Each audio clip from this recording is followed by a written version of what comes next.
Welcome back, guys, to another landscape showcase. Today we're going to be showing you some amazing pavers, a water feature, fire, and even a weirdly abnormal stump on this one. I'm here with my little co-host, I guess you would call it, Les. She's our designer here at Earthworks, and this is your project, so why did the customers call us out here today? That's the interesting part. Perfect. Several issues they wanted. They had an old patio, so they wanted more usable space for the patio, the water feature, and then we were addressing some drainage issues that were near the house. So we were able to mitigate that all at the same time. Well, I'm excited. Let's go ahead and get started. Let's show you guys this project.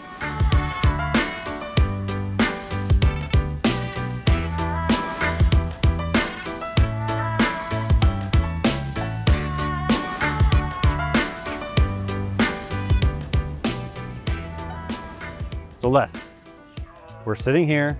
We're gonna hold off on the stump. That's my weirdly favorite thing about this project. Yeah. Not the end project, because what you did here is amazing, but tell us a little bit about this, because I'm standing in a really curvy patio. It's pretty interesting. Part of why this landed where it did is because you can see the raised mound over here. We had to navigate around a drain field. This is our septic over here. So we had to work around that space, but make it make sense. So there was an old patio over here and then just a singular paver path that went toward the house. They wanted more usable space over there, but they were also having some drainage issues. And part of that was being caused by the mound. So water was running off of the hill toward the house, and then it was just a natural low spot right there. And then they also wanted an additional paver path to go to the gate. So all of this is safe, level ground for them to navigate this whole space. Incorporated just even behind this seat wall, the ground is high enough where you can see the plants coming over the top of this, over the caps. So it made sense, and it just makes the mound seem less obvious. And then Jason's gonna circle back to the weird stump. I was kind of talking a little bit about your awesome pond here. So you designed this. I love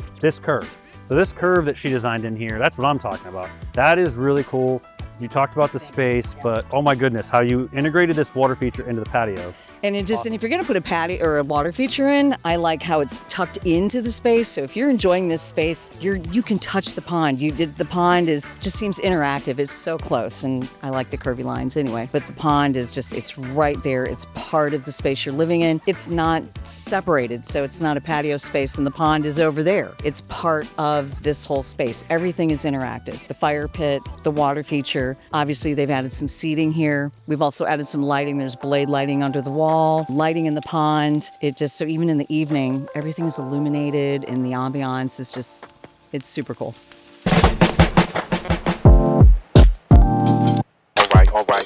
All right, so you guys know, if you've watched anything with me, I absolutely love ponds. That's my favorite part. When I got here and I saw what Leslie did, no help from me. I don't know if Sean helped you, but this project really is cool. It's not the biggest pond, but it's so interesting how we integrated it. Noah did a great job with the exact rock selection on this. I could talk about that for days, but what maybe some of you viewers out there haven't seen us talk about water features, just a little bit about the pond. So this is, first of all, a koi pond that we designed a lot of times in Jacksonville. The fish, we actually talked to the homeowners just before we got here. They are hiding on them. It's a brand new one, but it's pretty cool. So this is probably called our, like, Frog Hollow. We name our ponds at the nursery. It's an 8 by 12-ish pond with a nice 3,000 gallon per hour pump. The biofall that sits up top, this guy up here, is where all the magic filtration happens. You will notice on all of our water features, you're not gonna have any outside behind wood shacks with all the filtration in it. Everything that you see here is the filtration. So this is your biological filtration here. That's the start of your waterfall. The water returns back into the pond and then comes on over to this fake lid here, which is your skimmer. And that's where the pump is. Nothing like design amazing, but functionality wise, great. And this is where the pump houses, the dosing system is housed here. Everything happens magic wise. And I won't go too much into it. We got tons of videos on there, but yeah, I think I'm just happy with what Les did. It's all lit up. This thing looks amazing probably at nighttime.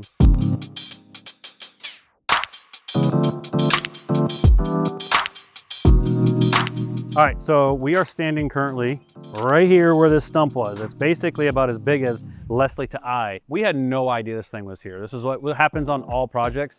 You get into it and there's always something that kind of uncovers. And this was the fun little surprise that we found on this project. But David, one of our foremen, handled it beautifully. By the time I even got out to look at this darn thing, he already had the entire thing dug up. So when you encounter a stump that big and a patio is supposed to go here, we have to work on getting that thing out. And it was a beast. I hope we have the photos to show you guys because this thing was a monster beast. Couldn't even get it out with our excavator. So we had to go ahead and over excavate it, get a tree guy in here, stump grind it deeper than you normally ever would to get as much of that organic out of there. Because in the paver world, you can't just be going and putting pavers on top of roots and paver or tree stumps that are gonna biodegrade, fall apart, decompose, and sink on you over time. So yeah, we ran into that and said the Earthworks way of like, we're gonna have to get rid of this thing somehow. So that was the biggest challenge on this project. I know another few things we could talk about. It's probably drainage.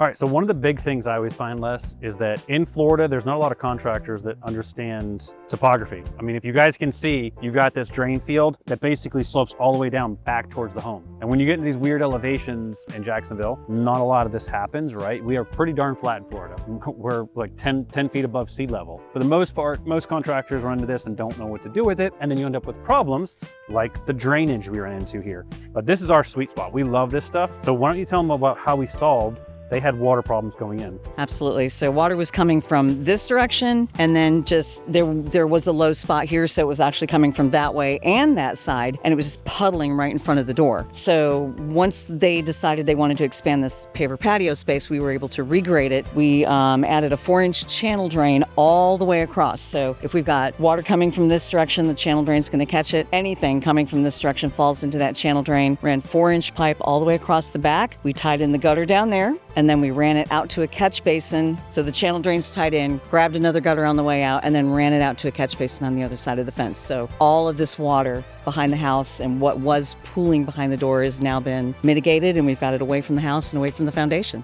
It hits the surface, gets in a pipe gets it the heck away from the house. Beautiful job, Liz. Okay. Boom.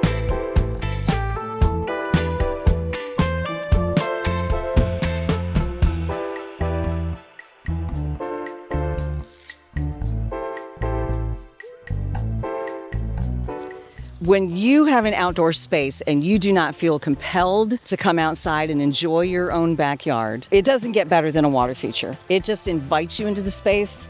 You're out here drinking your coffee in the morning. You're out having a cocktail in the evening. It's so soothing. You want to be in this space. So this transforms your outdoors. It's like outdoor living for sure. And that's what Earthworks is about, is creating outdoor living spaces, inviting you into the outdoors so you can sit, enjoy nature. They've got bird feeders, they've got pollinators, they've got moving water, their fish. I got nothing to say, Les. This is absolutely beautiful. I got nothing to add except, let us know if you guys need some help down the road, and we will catch you on the next video. We are See you here to guys. help.